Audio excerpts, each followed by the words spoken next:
আসসালামু আলাইকুম। আমরা বর্তমানে অবস্থান করছি হজরত শাহজালাল আন্তর্জাতিক বিমানবন্দর ঢাকা।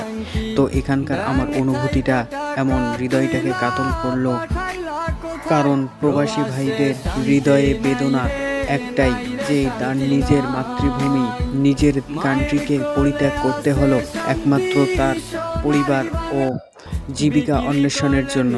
তার জীবনটার কোনো কিছুই সে মূল্য বুঝতো না।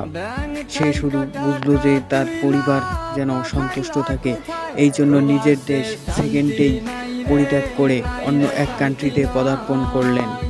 দোয়া করি প্রবাসী ভাইয়েরা সকলেই সুস্থ থাকুক এবং পরিবারের আশা আকাঙ্ক্ষা যত চাওয়া পাওয়া পূরণ করেই আবার তার নিজ দেশে ফিরে আসুক, এটাই আশা করি ইনশাআল্লাহ।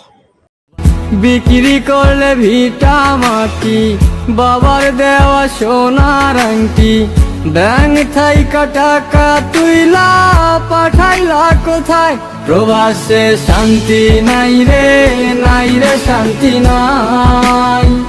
মায়ের কোলে আছে শান্তি, সোনারি বাংলা।